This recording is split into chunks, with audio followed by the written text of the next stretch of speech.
নমস্কার বন্ধুরা, গত ৪৮ ঘণ্টায় মধ্যপ্রাচ্যের মানচিত্র বদলে গেছে।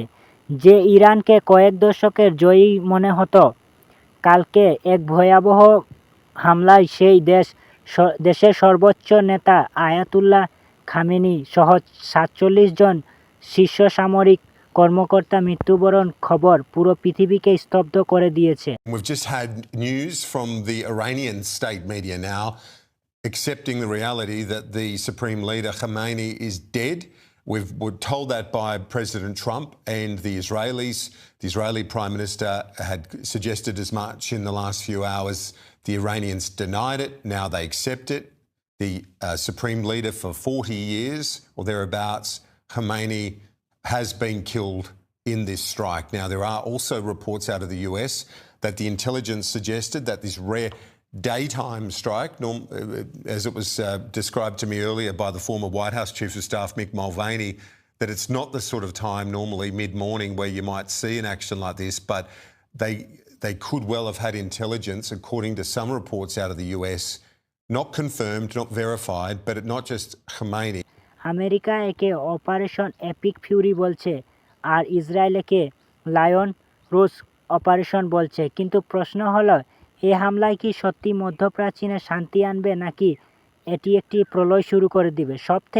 সবথেকে বড় কথা হলো, 1000 মাইল দূরে এই যুদ্ধ বিল কি আপনার পকেট থেকে দিতে হবে? চলুন আজকের ভিডিওতে সহজভাবে জিওপলিটিক্স বুঝি।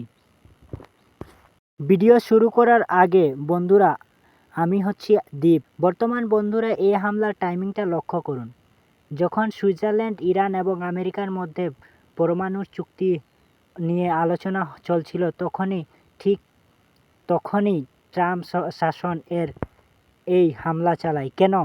কারণ ডোনাল্ড ট্রাম্প নীতি হলো যে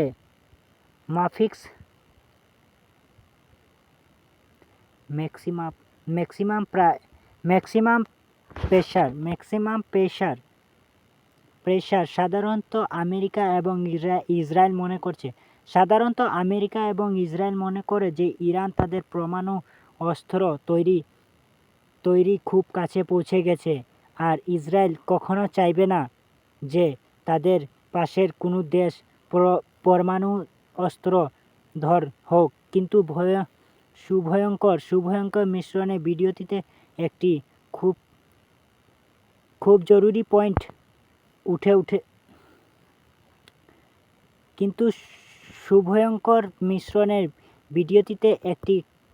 খুব জরুরি পয়েন্ট উঠে এসেছে। ইরান আজ দুই ভাগে বিভক্ত।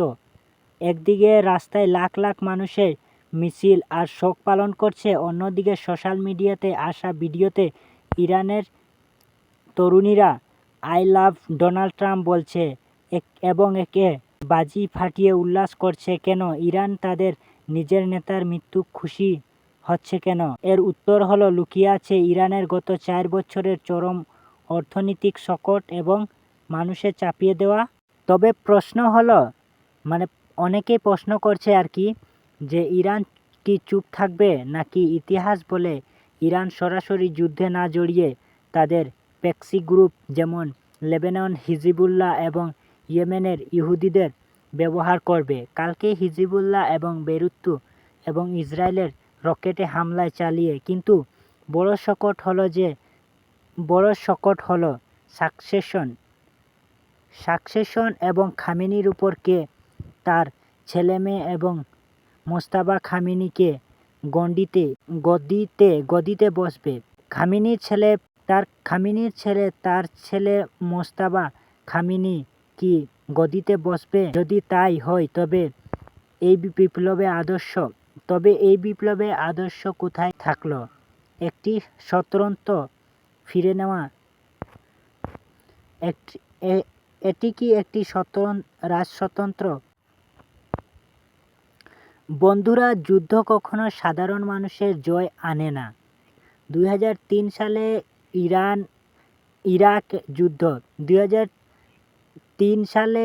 ইরাক যুদ্ধ আমাদেরকে শিখিয়েছে, একনায়কতন্ত্র পতন হলেও দেশ শান্ত হয় না। আজ ইরান এক অদ্ভুত দোরহায় দাঁড়িয়ে। একদিকে বাইরের দেশ মিসাইল, অন্যদিকে নিজের ভেতরেই গৃহযুদ্ধের পরিস্থিতি। আপনাদের কি মনে হয়